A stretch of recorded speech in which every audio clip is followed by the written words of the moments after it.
의료 혁신의 심장은 지금 서울에서 뛰고 있습니다. 지금 미국 의료계에 충격 사건이 벌어졌습니다. 팬데믹 이후 모두가 주춤할 때 삼성이 단숨에 인수와 합병 전략으로 6,800조 원 규모의 헬스케어 시장을 뒤흔든 건데요. 불과 1년 사이 500개 병원이 새로운 플랫폼으로 갈아타며 판도가 바뀌었습니다. 강자는 실리콘밸리, 약자는 서울이라 불렸지만 이 한마디가 전 세계 무대를 뒤집은 겁니다. 과연 누가 진짜 표준을 만들고 있는 걸까요? 본격적인 이야기 전에 좋아요, 구독 눌러주시면 저희에게 큰 격려가 됩니다. 그리고 이 이야기에 대한 의견을 댓글로 공유해주세요. 안녕하세요. 저는 리처드 헤일입니다. 700명의 청중이제 앞에 앉아 있었습니다. 워싱턴 컨벤션 센터 메인홀의 조명이 연단을 향해 쏟아지는 오후 2시 30분이었죠. 마이크로폰의 미세한 잡음이 귓가를 스치며 제 심장 박동을 더욱 빠르게 만들었어요. 55년을 살아오며 가장 확신에 찬 순간이었습니다. 존스 홉킨스 의대 교수로서 30년간 쌓아온 모든 지식과 경험이 제 등을 떠밀고 있었거든요. 발표 제목은 간단 명료했습니다. 글로벌 헬스케어 표준과 미국의 역할이었죠. 제가 준비한 슬라이드는 총 47장이었어요. 그중 12장이 한국 기술의 한계를 다룬 내용이었습니다. 청중석 앞쪽에는 실리콘밸리 출신 동료들이 앉아 있었어요. 그들의 고개가 끄덕이는 모습이 보였습니다. 제 뒤편에는 디지털 헬스케어 시장 규모를 나타내는 거대한 그래프가 펼쳐져 있었죠. 6,800조 원이라는 숫자가 파란색으로 빛나고 있었어요. 저는 연단 가장자리를 잡고 몸을 앞으로 기울였습니다. 목소리에 힘을 실어 말했죠. 여러분, 최근 아시아에서 일어나고 있는 의료기술 혁신에 대한 과도한 기대감을 경계해야 합니다. 청중석이 조용해졌어요. 제가 원하던 반응이었습니다. 특히 한국의 소위 통합 헬스케어 플랫폼은 우리가 이미 10년 전 개발한 시스템의 모방에 불과해요. 웨어러블 디바이스와 병원 시스템의 연동은 애플 헬스킷이 2014년 구현한 개념이죠. 원격 진료는 텔라독이 이미 증명한 모델입니다. 제 목소리는 점점 더 확신에 차 있었어요. 30년간 의공학 분야에서 쌓아온 모든 자부심이 그 순간 터져나왔습니다. 실리콘밸리가 만들어낸 혁신의 DNA를 복제하는 것과 진정한 혁신 사이에는 근본적인 차이가 있어요. 한국 기업들이 아무리 빠른 속도로 시스템을 구축한다 해도 그것은 결국 우리가 설계한 청사진을 따라가는 것일 뿐입니다. 청중석에서 몇몇 사람들이 고개를 끄덕였어요. 제가 말하고자 하는 바를 이해하고 있다는 신호였죠. 저는 더욱 대담해졌습니다. 6,800조 원 규모의 글로벌 디지털 헬스케어 시장에서 진정한 표준을 만드는 곳은 여전히 미국이에요. 보스턴의 연구실에서, 시애틀의 개발팀에서, 샌프란시스코의 스타트업에서 태어나는 것들이 세계의 기준이 됩니다. 제 손은 자연스럽게 공중을 가리켰어요. 마치 그 모든 혁신들이 제 앞에 펼쳐져 있는 것처럼 말이죠. 물론 한국의 기술적 발전 속도는 인정합니다. 하지만 속도와 혁신성은 다른 개념이에요. 빠르게 따라하는 것과 새로운 길을 개척하는 것 사이에는 분명한 차이가 있거든요. 청중석 뒤쪽에서 손을 든 사람이 있었습니다. 질문 시간이 아직 오지 않았는데도 말이에요. 저는 그를 무시하고 계속했습니다. 미국의 의료진들이 수십 년간 축적해온 임상 경험과 데이터, 그리고 FDA가 구축한 검증 시스템의 신뢰성은 어떤 나라도 쉽게 따라할 수 없는 우리만의 자산입니다. 제 목소리는 이제 확신을 넘어 선언에 가까워졌어요. 미국이 만든 6,800조 시장의 중심이 바뀔 일은 없습니다. 그 순간 청중석에서 박수가 터져나왔어요. 저는 연단에서 내려오며 뿌듯함을 느꼈습니다. 제 신념이 옳다는 것을 700명이 확인해준 셈이었거든요. 발표를 마치고 로비로 나왔을 때 몇몇 동료들이 다가와 악수를 청했어요. 그들의 표정에서 동의와 지지를 읽을 수 있었습니다. 하지만 그날 저녁 호텔방에서 노트북을 켜고 이메일을 확인하던 중 이상한 기사 하나를 발견했어요. 한국의 어떤 디지털 헬스 기업이 하룻밤 사이에 450개 병원과 계약을 체결했다는 내용이었습니다. 저는 코웃음을 쳤어요. 과장된 마케팅일 뿐이라고 생각했습니다. 하지만 그 순간 제 가슴 한구석에서 묘한 불편함이 스며들기 시작했어요. 마치 완벽하다고 믿었던 퍼즐 조각 하나가 어긋나는 것 같은 느낌이었습니다. 저는 노트북을 덮고 잠자리에 들었어요. 내일이면 이런 불안감도 사라질 것이라고 스스로를 달랬습니다. 제 30년 경력이 하루아침에 흔들릴 리는 없다고 믿었거든요. 다음 날 아침 7시 15분 제 휴대폰이 진동했습니다. 워싱턴 호텔 침대에서 눈을 뜨자마자 12개의 알림이 화면을 가득 채우고 있었어요. 모두 같은 뉴스를 다루고 있었습니다. 한국 디지털 헬스케어 기업의 450개 병원 동시 계약 체결이었죠. 어젯밤 제가 코웃음 쳤던 그 기사가 주요 외신들의 헤드라인을 장식하고 있었어요. 제 심장이 이상하게 빨라지기 시작했습니다. 로이터, 블룸버그, 월스트리트 저널이 모두 같은 내용을 보도하고 있었어요. 단순한 과장 광고가 아니었습니다. 실제로 450개 의료기관이 하룻밤 사이에 계약서에 도장을 찍었다는 것이었죠. 저는 침대에서 일어나 노트북을 열었습니다. 더 자세한 정보가 필요했어요. 제 손가락이 키보드 위에서 떨리고 있다는 걸 느꼈습니다. 30년간 의료계에서 일하며 이런 속도의 변화를 본 적이 없었거든요. 기사를 하나씩 읽어가며 저는 점점 더 당황스러워졌어요. 한국의 그 기업은 단순히 계약만 체결한 게 아니었습니다. 이미 시범 운영을 통해 환자 만족도 95%, 진료 효율성 40% 향상을 입증해 놓고 있었어요. 제가 어제 연단에서 선언했던 내용들이 머릿속에서 맴돌았습니다. 한국 기술은 모방에 불과하다고, 미국이 만든 시장의 중심이 바뀔 일은 없다고 장담했던 제 모습 말이에요. 휴대폰이 다시 울렸어요. 존스홉킨스 동료 교수인 마이클 톰슨의 전화였습니다. 리처드, 뉴스 봤나? 한국 기업이 정말 450개 병원과 계약을 맺었다고 하던데. 저는 목소리를 차분하게 유지하려 노력했어요. 과장된 보도일 가능성이 높죠. 하룻밤 사이에 수백 병원이 움직였다니 말도 안 되지요. 하지만 제 목소리는 어제만큼 확신에 차 있지 않았습니다. 마이클도 그걸 눈치챘는지 잠시 침묵이 흘렀어요. 하지만 로이터까지 보도했다면 저는 전화를 끊고 다시 화면을 응시했습니다. 기사 속에는 구체적인 숫자들이 나열되어 있었어요. 계약 금액 1조 2천억 원, 연동 대상 의료진 8만 5천 명, 예상 환자 수 월 230만 명. 이런 디테일한 수치들을 조작하기는 어려웠죠. 제 머릿속에서 어제의 자신감이 조금씩 균열을 내기 시작했어요. 30년간 쌓아온 확신의 성벽에 작은 금이 가는 것 같았습니다. 아침 9시 존스홉킨스 의료진 회의에 화상으로 참석했어요. 회의실 스크린 너머로 보이는 동료들의 표정이 평소와 달랐습니다. 모두 같은 뉴스를 보고 있었던 거예요.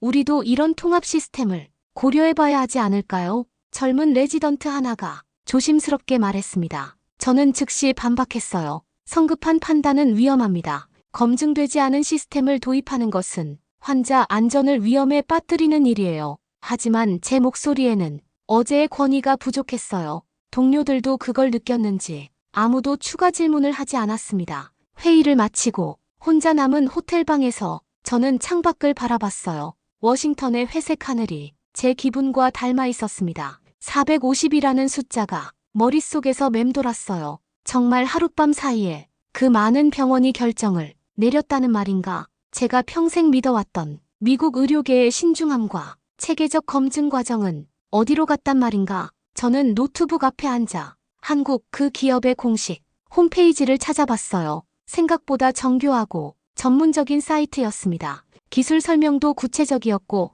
임상 데이터도 상당히 체계적으로 정리되어 있었어요. 제가 어제 연단에서 모방이라고 단정했던 기술들이 사실은 제가 예상했던 것보다 훨씬 정교하고 혁신적일 수도 있겠다는 생각이 스쳤습니다. 하지만 저는 고개를 저었어요. 아직 성급한 결론을 내릴 때가 아니었습니다. 30년의 경험이 하루아침에 틀릴 수는 없었거든요. 그날 저녁 뉴욕행 비행기 안에서 저는 창밖을 바라보며 생각에 잠겼어요. 구름 사이로 보이는 땅이 어제보다 낯설게 느껴졌습니다. 마치 제가 알고 있던 세상의 지도가 조금씩 바뀌고 있는 것만 같았어요. 뉴욕에 돌아온 지 3일째 되던 오후 4시 27분, 제 이메일함에 예상치 못한 메시지 하나가 도착했습니다. 발신자는 박유진이라는 한국인이었어요. 국제 디지털 헬스 협회 연구원이라고 소개하고 있었습니다. 제목만 봐도 심장이 두근거렸어요. 워싱턴 학회 발표 관련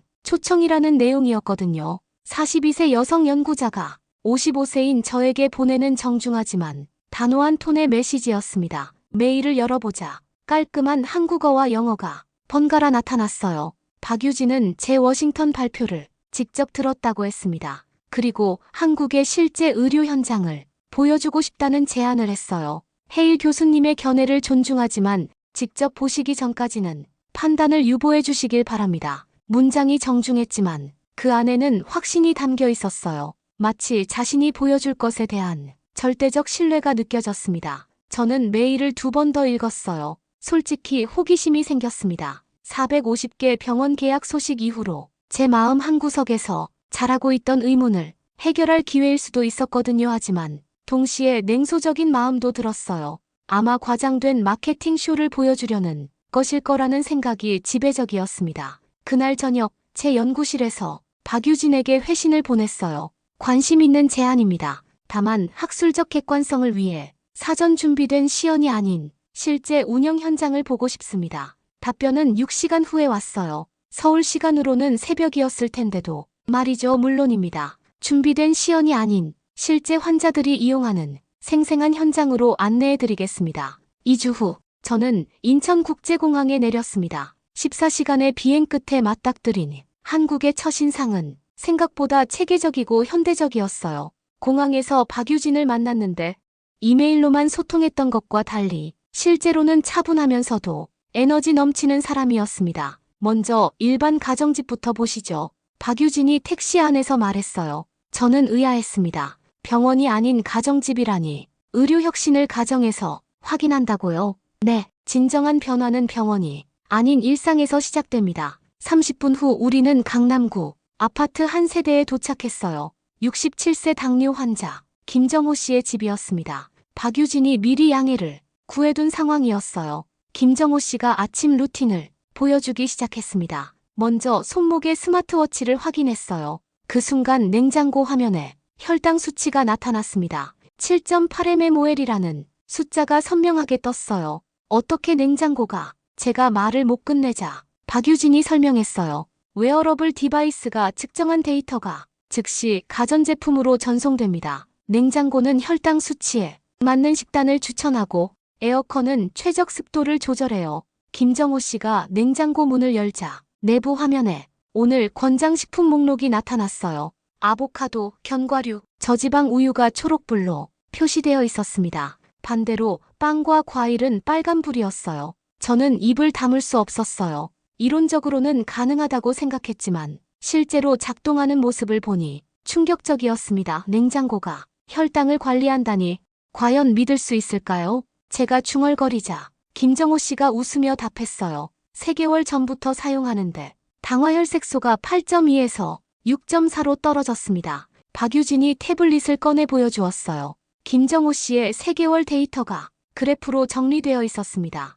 혈당 변화, 운동량, 수면 패턴, 식단 준수율이 모두 연동되어 하나의 패턴을 보여주고 있었어요. 더 놀라운 건 그 다음이었습니다. 김정호 씨가 혈압을 재려고 팔에 커프를 감자 자동으로 측정이 시작됐어요. 30초 후 결과가 나오자 즉시 TV 화면에 알림이 떴습니다. 혈압이 평소보다 높습니다. 담당 의사에게 알림을 전송했습니다. 그리고 정말로 5분 후 김정호 씨의 휴대폰에 병원에서 전화가 걸려왔어요. 의료진이 실시간 데이터를 확인하고 즉시 연락한 것이었습니다. 저는 그 광경을 보며 머릿속이 복잡해졌어요. 제가 워싱턴에서 모방이라고 단정했던 기술이 실제로는 제가 상상했던 것보다 훨씬 정교하고 실용적이었습니다. 아파트를 나서며 박유진이 말했어요. 이런 가정이 서울에만 12만 세대가 있습니다. 12만이라는 숫자가 제 가슴을 무겁게 눌렀어요. 이제 더 이상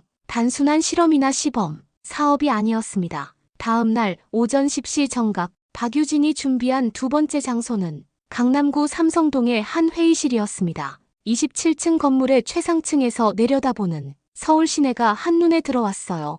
회의 테이블 위에는 A3 크기의 자료들이 정갈하게 펼쳐져 있었습니다. 12개국 언어로 번역된 시장 분석 보고서였어요. 제 손끝이 미세하게 떨리고 있다는 걸 느꼈습니다. 어제 가정집에서 본 광경이 아직도 머릿속에서 맴돌고 있었거든요. 박유진이 노트북을 열며 차분한 목소리로 말했어요. 헤일 교수님이 워싱턴에서 언급하신 6,800조 원 시장에 대해 정확한 데이터를 보여드리고 싶습니다. 화면에 거대한 원형 그래프가 나타났어요. 글로벌 디지털 헬스케어 시장을 국가별로 나눈 것이었습니다. 미국이 여전히 가장 큰 조각을 차지하고 있었지만 제가 예상했던 것만큼 압도적이지는 않았어요. 현재 미국이 전체 시장의 42%를 점유하고 있습니다. 박유진의 손가락이 그래프를 가리켰어요. 파란색으로 표시된 미국 영역이었습니다. 하지만 성장률을 보면 이야기가 달라집니다. 다음 화면에는 연도별 성장 곡선이 나타났어요. 2020년부터 2024년까지 5년간의 데이터였습니다. 미국의 성장률은 연평균 8%였지만 한국은 23%를 기록하고 있었어요. 제 목구멍이 마른 것을 느꼈습니다. 23%라는 숫자가 제 뇌리에 각인되었어요. 더 중요한 건 질적 변화입니다. 박유진이 다음 슬라이드로 넘어갔어요. 중국 기업들의 시장 진입 현황을 보여주는 그래프였습니다. 하지만 대부분의 중국 기업들이 규제와 신뢰성 문제로 서구 시장에서 배제되고 있다는 내용이었어요. 중국 기업들은 데이터 보안과 개인정보 보호 문제로 유럽과 북미 시장 진입에 한계가 있습니다. 반면 한국 기업들은 GDPR과 HIPAA 기준을 모두 충족하면서 빠르게 확장하고 있어요. 저는 그래프를 뚫어져라 바라봤습니다. 한국 기업들의 해외 진출 현황이 상상보다 훨씬 체계적이고 전략적이었어요. 단순히 기술을 수출하는 게 아니라 현지 규제에 맞춘 맞춤형 솔루션을 제공하고 있었습니다. 작년 한 해 동안 한국 디지털 헬스케어 기업들이 해외에서 체결한 계약 규모가 2조 3천억 원에 달합니다. 2조 3천억이라는 숫자가 제 가슴을 짓눌렀어요. 제가 워싱턴에서 모방이라고 폄하했던 기술들이 실제로는 이미 글로벌 시장에서 인정받고 있었다는 의미였습니다. 박유진이 마지막 슬라이드를 보여주었어요. 2030년까지의 시장 전망이었습니다. 전체 파이는 6,800조에서 1만 2천조 원으로 커질 것으로 예측되고 있었어요. 그리고 그 증가분이 상당 부분을 아시아, 특히 한국과 일본이 가져갈 것으로 분석되어 있었습니다. 6,800조라. 제가 무의식 중에 중얼거렸어요. 이 수치는 제 자존심보다 무겁군요.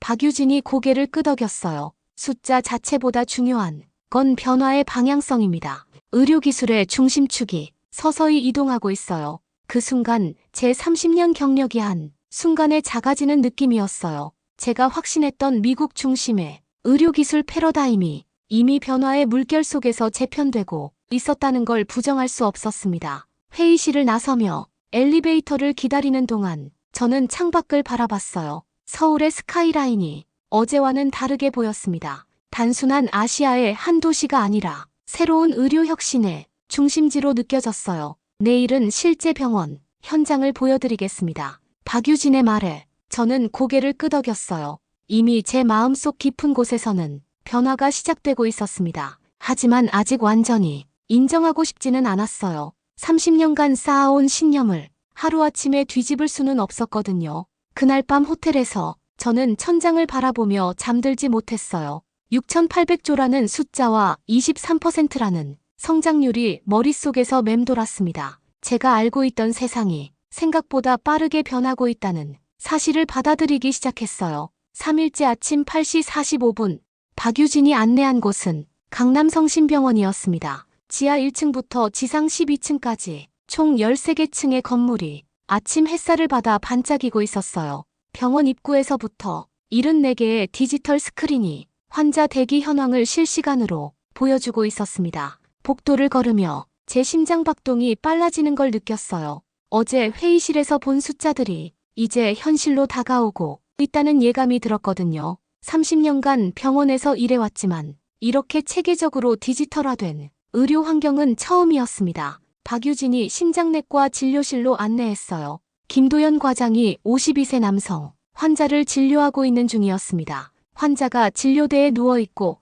의사가 태블릿으로 심전도를 확인하고 있었어요. 지금부터 AI 진단 시스템을 시연해 보겠습니다. 김도연 과장이 말했어요. 화면에는 실시간으로 수집되는 심전도 데이터가 파형으로 나타나고 있었습니다. 시작합니다. 김 과장이 화면 우측 상단의 AI 분석 버튼을 눌렀어요. 그 순간 시계가 돌기 시작했습니다. 1초, 2초, 3초, 정확히 3초가 지나자 화면에 결과가 나타났어요. 좌심실 비후 의심, 관상동맥 협착 가능성, 87% 추가 검사, 권장 마이너스 심장 CT, 관상동맥 조영술. 저는 입을 다물 수 없었어요. 3초 만에 나온 진단이 제가 30년 경험으로도 최소 10분은 걸려서 내릴 수 있는 수준의 정확성을 보여주고 있었습니다. 정확도는 어느 정도인가요? 제가 떨리는 목소리로 물었어요. 지난 6개월 동안 1만 2천 건의 케이스에서 94.7%의 정확도를 기록했습니다. 김 과장의 답변이 제 가슴을 무겁게 짓눌렀어요. 94.7%라는 숫자는 대부분의 전문의가 달성하기 어려운 수준이었습니다. 더 충격적인 건 그 다음이었어요. AI가 제시한 진단을 바탕으로 즉시 심장 CT 예약이 자동으로 잡혔습니다. 30분 후 오후 2시 15분 슬롯이 확보되었다는 알림이 환자의 휴대폰으로 전송되었어요. 예약 대기 시간이 보통 얼마나 되죠? 제가 물었습니다. AI 진단을 통한 응급 케이스는 2시간 이내에 모든 검사가 완료됩니다. 2시간이라는 시간이 얼마나 혁명적인지 저는 너무 잘 알고 있었어요. 미국에서는 심장 CT 하나 찍으려면 보통 2주에서 한 달을 기다려야 했거든요. 환자가 진료실을 나간 후 김 과장이 저에게 더 자세한 설명을 해주었어요. 이 AI 시스템은 서울대병원, 삼성서울병원, 아산병원에서 축적한 50만 건이 심전도 데이터로 학습했습니다. 그리고 실시간으로 계속 업데이트되고 있어요. 50만 건이라는 데이터 규모에 저는 또 한 번 놀랐습니다. 이 정도 규모의 데이터셋은 미국에서도 쉽게 구축하기 어려운 수준이었어요. 조기 발견율은 어떤가요? 기존 방식 대비 73% 향상되었습니다. 특히 무증상 심장질환 발견율이 현저히 높아졌어요. 73% 향상이라는 수치가 제 머릿속을 강타했어요. 이는 단순한 효율성 개선이 아니라 생명을 구하는 혁신이었습니다. 진료실을 나서며 박유진이 말했어요. 이런 AI 진단 시스템이 현재 전국 280개 병원에 도입되어 있습니다. 280개라는 숫자가 제 발걸음을 멈추게 했어요. 이미 전국적인 규모로 확산되어 있다는 의미였습니다. 병원 로비에서 잠시 앉아 쉬며 저는 방금 본 장면을 되새겼어요. AI가 3초 만에 내린 진단의 정확성, 즉시 이루어지는 예약 시스템, 73% 향상된 조기 발견율, 모든 것이 제가 상상했던 것을 뛰어넘고 있었습니다. 내 30년 경력이 3초 데이터 앞에 무너졌습니다. 제가 박유진에게 솔직하게 말했어요. 더 이상 제 자존심을 지킬 이유가 없었습니다. 현실이 제 신념보다 강력했거든요. 박유진이 조용히 고개를 끄덕였어요. 승리감을 드러내지 않는 그 모습에서 진정한 전문가의 품격을 느꼈습니다. 4일째 오후 2시 20분 박유진이 마지막으로 준비한 장소는 삼성동 디지털 헬스 연구센터였습니다. 15층 건물의 7층에 위치한 웨어러블 기술 체험관이었어요. 입구에서부터 23종류의 최신 웨어러블 디바이스들이 투명한 유리 케이스 안에 전시되어 있었습니다. 각각의 디바이스 옆에는 측정 가능한 생체 지표가 숫자로 표시되어 있었어요. 제 시선이 그 숫자들을 훑어보는 동안 가슴이 두근거리기 시작했습니다. 어제 병원에서 본 3초 AI 진단에 충격이 아직 가시지 않은 상태였거든요. 연구센터 직원이 저에게 작은 팔찌 형태의 디바이스를 건넸어요. 겉보기에는 일반적인 스마트워치와 비슷해 보였습니다. 이것은 세계 최초로 항산화 지수를 실시간 측정할 수 있는 웨어러블 디바이스입니다. 직원의 설명이 시작되었어요. 항산화 지수라는 말에 저는 의아했습니다. 혈액 채취 없이 항산화 수치를 측정한다는 게 가능한 일인가? 기존에는 혈액 검사를 통해서만 확인할 수 있었던 항산화 지수를 피부 접촉만으로 5초 만에 측정합니다. 저는 반신반의했어요. 30년간 의학을 공부하고 연구해온 경험으로는 믿기 어려운 일이었습니다. 직접 체험해 보시죠. 박유진이 권했어요. 저는 팔찌를 왼쪽 손목에 착용했습니다. 생각보다 가볍고 편안했어요. 디바이스가 제 피부에 밀착되자 작은 진동이 느껴졌습니다. 동시에 연결된 태블릿 화면에 카운트다운이 시작되었어요. 5, 4, 3, 2, 1. 정확히 5초 후 화면에 숫자들이 나타나기 시작했습니다. 항산화 지수 340말, 정상 범위 상한선 근처입니다. 저는 눈을 의심했어요. 정말 5초 만에 제 몸속 항산화 수치가 측정된 것인가? 어떻게 이런 일이? 제가 말을 못 끝내자 연구원이 설명을 이어갔어요. 근적 외선 분광법과 AI, 알고리즘을 결합한 기술입니다. 피부를 통해 투과된 빛의 파장 변화를 분석해서 혈중 항산화 물질 농도를 추정해요. 더 놀라운 건 그 다음이었어요. 화면에 제 지난 한 달간의 예상 항산화 지수 변화 그래프가 나타났습니다. 물론 제가 이 디바이스를 착용한 건 지금이 처음이었는데도 말이에요. 이건 어떻게 가능한 거죠? 당신의 나이, 성별, 체중, 그리고 방금 측정한 현재 수치를 바탕으로 AI가 과거 패턴을 역추정한 것입니다. AI가 단 한 번의 측정으로 제 한 달간의 건강, 이력을 추정해낸다는 사실이 충격적이었어요. 하지만 진짜 놀라운 건 그 다음에 일어났습니다. 태블릿 화면에 추가 정보가 나타나기 시작했어요. 현재 수치를 바탕으로 권장식품을 안내해드립니다. 블루베리, 녹차, 다크초콜릿 섭취를 늘리고 가공육류와 당분 섭취를 줄이시기 바랍니다. 그리고 정말로 놀라운 일이 벌어졌어요. 제 휴대폰에 알림이 떴습니다. 근처 식당 3곳에서 항산화 효과가 높은 메뉴를 추천한다는 내용이었어요. 어떻게 제 휴대폰에 웨어러블 디바이스가 측정한 데이터가 실시간으로 헬스케어 플랫폼과 연동됩니다. 맞춤형 건강관리 서비스가 즉시 시작되는 거죠. 저는 제 손목을 바라봤어요. 이 작은 디바이스가 5초 만에 제 몸속 상태를 파악하고 AI가 그 데이터를 분석해서 맞춤형 건강 솔루션을 제공하고 있었습니다. 5초 만에 내 몸속 수치가 공개되다니 혁신을 부정할 수 없군요. 제가 중얼거리자 박유진이 조용히 미소를 지었어요. 이런 디바이스가 현재 12만 명의 사용자에게 보급되어 있습니다. 12만 명이라는 숫자가 제 머릿속을 강타했어요. 이미 상용화 단계를 넘어서 대중화가 진행되고 있다는 의미였습니다. 연구센터를 나서며 저는 제 손목에 디바이스를 내려다봤어요. 이 작은 기기가 제가 30년간 쌓아온 의학 상식의 한계를 보여주고 있었습니다. 혁신이란 이런 것이었구나 싶었어요. 그 순간 제 마음속에서 마지막 저항이 무너져 내렸습니다. 더 이상 한국의 기술을 모방이라고 부를 수 없었어요. 이건 명백한 혁신이었고 제가 경험해본 그 어떤 기술보다도 앞서 있었습니다. 5일째 오전 9시 30분 코엑스 그랜드 볼룸에 3,200명의 참석자가 운집했습니다. 아시아 최대 규모의 국제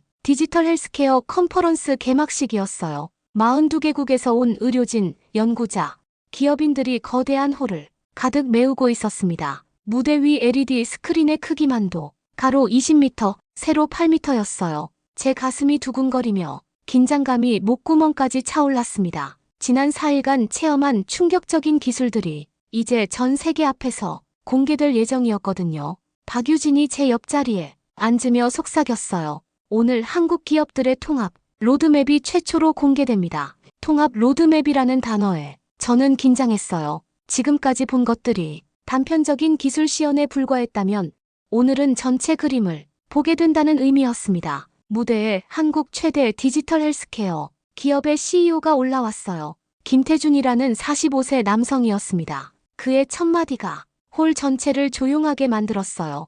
2030년까지 완성될 K-헬스케어 생태계의 전체 청사진을 공개합니다. 무대 뒤 거대한 스크린에 복잡한 다이어그램이 나타났어요. 가정-연구소-제약회사-보험사를 연결하는 통합 플랫폼의 구조도였습니다. 현재까지 450개 의료기관, 12만 가구, 280개 연구기관이 하나의 네트워크로 연결되어 있습니다. 김 CEO의 설명이 계속되자 제 입이 점점 더 벌어졌어요. 제가 지난 며칠간 따로따로 본 기술들이 실제로는 모두 하나의 거대한 시스템으로 연결되어 있었다는 것이었습니다. 환자가 집에서 측정한 생체 데이터가 실시간으로 병원과 공유되고 AI가 분석한 결과를 바탕으로 맞춤형 치료제가 자동으로 처방됩니다. 스크린에는 실제 사용자의 하루 일과가 애니메이션으로 재현되고 있었어요. 아침에 웨어러블로 측정한 데이터가 냉장고를 거쳐 병원으로 전송되고 의사가 AI 진단을 확인한 후 약국에 처방전을 전송하는 전 과정이 단 15분 만에 완료되는 모습이었습니다. 전 세계 어느 나라도 시도하지 못한 완전 통합 의료 시스템입니다. 그 순간 홀 안의 공기가 달라지는 걸 느꼈어요. 3,200명의 참석자들이 모두 숨을 죽이고 화면을 응시하고 있었습니다. 더 놀라운 발표가 이어졌어요.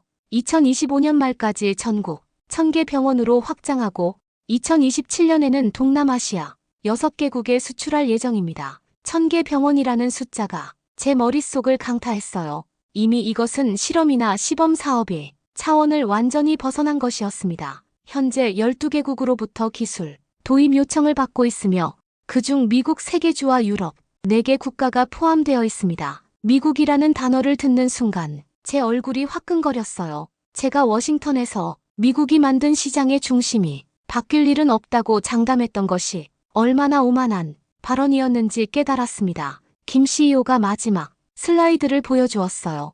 2030년 글로벌 디지털 헬스케어 시장에서 한국이 차지할 예상 점유율이었습니다. 27%라는 숫자가 파란색 원형 그래프로 표시되어 있었어요. 진정한 의료 혁신은 이미 서울 무대에서 시작됐습니다. 그의 마지막 선언과 함께 홀 전체가 기립박수로 터져 나왔습니다. 3,200명이 모두 일어서서 5분간 박수를 쳤어요. 저도 모르게 일어서서 박수를 치고 있었습니다. 박수를 치면서 저는 제 자신이 초라하게 느껴졌어요. 30년간 쌓아온 자부심이 완전히 무너져 내렸습니다. 동시에 이상한 해방감도 들었어요. 제가 틀렸다는 것을 인정하는 순간 새로운 세상이 보이기 시작했거든요. 박수가 끝난 후 박유진이 저에게 말했어요. 어떠세요? 저는 잠시 침묵했다가 솔직하게 답했어요. 굴욕스럽지만 동시에 경외스럽습니다. 제가 보고 있던 세상이 얼마나 좁았는지 깨달았어요. 그날 오후 컨퍼런스 마지막 세션에서 제게 예상치 못한 기회가 주어져요. 주최 측에서 특별 발언자로 무대에 올라달라는 요청이 온 것이었습니다. 오후 4시 15분 컨퍼런스 마지막 세션이 시작되었습니다. 3,200명의 청중이 여전히 자리를 지키고 있었어요. 무대 위 연단으로 걸어가는 제 발걸음이 평소보다 무거웠습니다. 55년을 살아오며 가장 중요한 순간이 다가오고 있다는 것을 알 수 있었어요. 마이크 앞에 서자 홀 전체가 조용해졌습니다. 3,200명의 시선이 모두 저를 향하고 있다는 압박감이 어깨를 짓눌렀지만 이상하게도 마음은 평온했어요. 지난 5일간의 경험이 저에게 용기를 주고 있었습니다. 저는 심호흡을 한 번 하고 천천히 입을 열었어요. 안녕하세요. 저는 리처드 헤일입니다. 제 목소리가 홀 전체에 울려 퍼져요. 청중석에는 지난주 워싱턴 학회에서 제 발표를 들었던 사람들도 섞여 있을 것이었습니다. 5일 전 워싱턴에서 저는 한국의 기술을 모방이라고 단언했습니다. 홀이 더욱 조용해졌어요. 모든 사람이 제가 무슨 말을 할지 궁금해하고 있었습니다. 30년간 의공학 분야에서 일하며 쌓아온 경험과 자부심을 바탕으로 미국 중심의 의료기술 패러다임이 절대적이라고 믿었어요. 제 목소리는 점점 더 진솔해졌습니다. 더 이상 숨길 것이 없었거든요. 하지만 지난 5일간 서울에서 경험한 것들은 제 모든 신념을 뒤바꿔 놓았습니다. 청중석에서 작은 술렁임이 일었어요. 박유진이 앞줄에 앉아 저를 바라보고 있는 모습이 보였습니다. 가정의 냉장고가 환자의 혈당을 실시간으로 관리하고 AI가 3초 만에 심장질환을 정확히 진단하며 웨어러블이 5초 만에 항산화 지수를 측정하는 광경을 직접 목격했습니다. 제가 구체적인 경험들을 나열하자 청중들의 표정이 진지해졌어요. 이것은 단순한 기술의 발전이 아니었어요. 의료 패러다임 자체의 혁신이었습니다. 제 목소리에 확신이 담기기 시작했어요. 하지만 이번에는 오만함이 아닌 겸손한 깨달음에서 나오는 확신이었습니다. 450개 병원이 하룻밤 사이에 계약을 체결했다는 소식을 들었을 때 저는 과장이라고 생각했어요. 12만 가구가 통합 헬스케어 시스템을 사용한다는 것을 믿지 않았습니다. 저는 잠시 말을 멈추고 청중들을 둘러봤어요. 모든 사람이 집중하고 있었습니다. 하지만 그것은 모두 현실이었어요. 제가 틀렸습니다. 제가 틀렸습니다라는 말을 하는 순간 제 마음속 깊은 곳에서 무거운 짐 하나가 사라지는 느낌이었어요. 6,800조 원 규모의 글로벌 시장에서 진정한 혁신이 어디에서 나오는지 이제야 알게 되었습니다. 제 목소리는 이제 선언에 가까워졌어요. 새로운 의료 표준은 보스턴도 실리콘밸리도 아닌 바로 이곳, 서울에서 탄생하고 있습니다. 홀 안의 분위기가 달아올랐어요. 제 말에 공감하는 사람들의 고개가 끄덕이는 모습이 보였습니다. 통합 의료 생태계, 실시간 AI 진단, 생활 밀착형 헬스케어, 이 모든 것이 이미 서울에서 현실이 되었어요. 저는 마지막 문장을 위해 잠시 호흡을 정리했습니다. 이제 의료의 심장은 서울에서 뛴다고 선언합니다. 그 순간 홀 전체가 폭발했어요. 3,200명이 모두 일어서서 박수를 쳤습니다. 5분, 10분, 박수가 끝나지 않았어요. 제 눈가에 뜨거운 것이 맺히기 시작했습니다. 박수가 잠잠해진 후 저는 마지막 말을 덧붙였어요. 55세의 새로운 진실을 배운다는 것이 부끄럽지만 동시에 감사합니다. 앞으로 저도 이 새로운 표준에 맞춰 공부하고 성장하겠습니다. 무대에서 내려오며 박유진이 저에게 다가왔어요. 용기 있는 발언이었습니다. 아니에요, 늦었지만 정직한 고백일 뿐입니다. 그날 저녁 인천공항으로 가는 길에 저는 창밖을 바라봤어요. 서울의 야경이 어제와는 완전히 다르게 보였습니다. 단순한 도시의 불빛이 아니라 새로운 의료 혁신의 중심지로 빛나고 있었어요. 뉴욕으로 돌아가는 비행기 안에서 저는 노트북을 열었습니다. 동료들에게 보낼 이메일을 작성하기 시작했어요. 제목은 간단했습니다. 서울에서 배운 새로운 의료 표준에 대하여 30년 경력의 교만을 버리고 새로운 학생이 된 기분이었어요. 55세에 시작하는 새로운 배움. 그것이 제게는 희망이었습니다. 끝까지 함께해 주신 마음, 저희는 잊지 않고 간직하겠습니다. 여러분의 구독과 좋아요, 그리고 남겨주신 소중한 의견 하나하나가 모여 세상이 모든 감동의 다음 이야기를 만들어갑니다. 늘 감사드립니다.